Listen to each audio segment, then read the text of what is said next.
Some betrayals aren't written in blood, they're whispered in trust. And when the betrayal comes from the one you gave life to, it cuts deeper than any blade. Adeku had always believed her son, Chike, was her miracle. Born in the small village of Umons, where the dry season could crack the earth like old leather, and hardship was as common as the sunrise, Chike was a beacon of hope. His birth had been marked by a rare double rainbow that the elders claimed was a sign of greatness. Adeku believed it, wholeheartedly.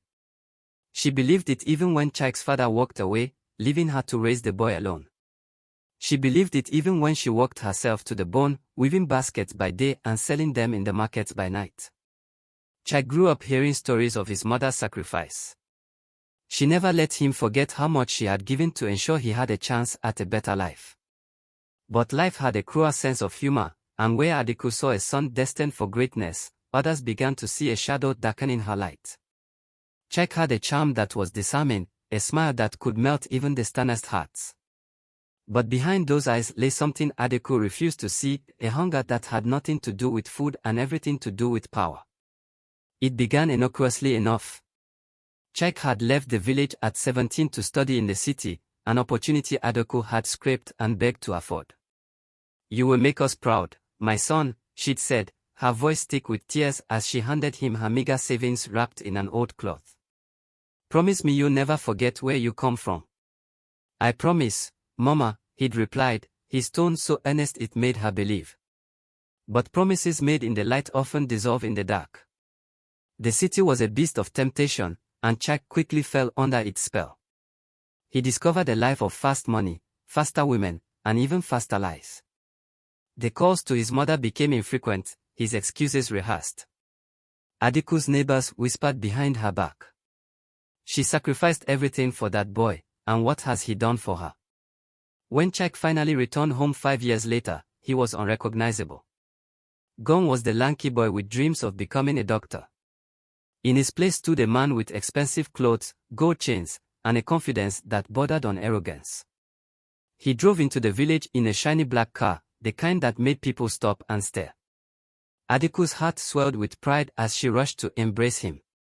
"My son, my miracle," she cried. But when she hugged him, she noticed he didn't smell like home. He smelled of something foreign, something dangerous. Mat fast, Chike's return seemed like a blessing. He showered Adeku with gifts she'd never dreamed of owning. A new roof for her hut. A television. Even a generator to light her home at night. The villagers envied her. "You're so lucky, Adeku. Your son has done well for you." But something about Chike's sudden wealth didn't sit right with Adeku. He was vague about his job, always brushing off her questions with a charming laugh. "Mama, don't worry about the details. Just know that I'm taking care of you now."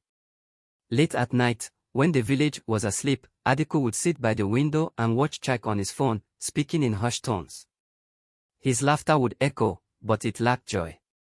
It sounded calculated. One night, she overheard him mention something about payments and shipments. Her heart clenched. She'd heard rumors about the city life, about young men drawn into dark wards where morals were sold for profit. Could her Chike, her miracle, be involved in something like that? Adeku's suspicions were confirmed when a stranger came to the village. He was a large man with a scar running down his face, and his presence was like a storm cloud over the sun. He approached Adeku while Chike was away. "You're Chike's mother?" he asked, his voice as rough as gravel. "Yes," Adeku replied cautiously. "Who are you?" The man smirked. "Let's just say your son owes me. And if he doesn't pay what he owes, I'll take it out on you."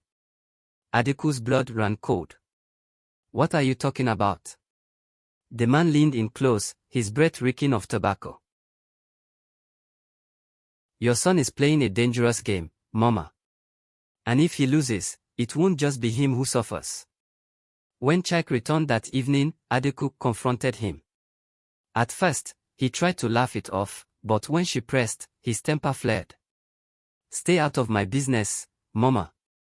You don't understand how the world works." "No, Chike," she replied, her voice trembling with both fear and anger. "I understand more than you think. I understand that you've forgotten who you are. And I understand that whatever you're doing, it will bring nothing but pain. But Chike wouldn't listen. He stormed out, leaving Adeko in tears. The days that followed were a blur of tension and fear. The Scarfaced man's threats became more frequent, and Adeko noticed strangers lurking near her home. Desperate, she decided to go through Chike's belongings, hoping to find answers.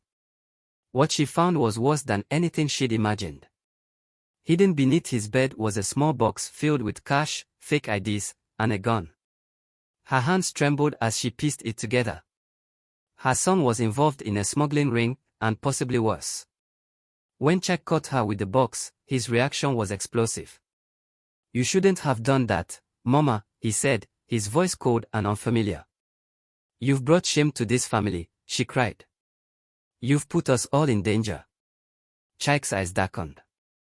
"You don't understand. I did all of this for you. For us." "No," Adeko replied, her voice steady despite the fear coursing through her. "You did this for yourself? And now we are both paying the price." What happened next would haunt Adeko forever. Driven by desperation and paranoia, Chike made a choice that shattered everything. He turned against the very woman who had given him life. Subscribe, like, share and comment.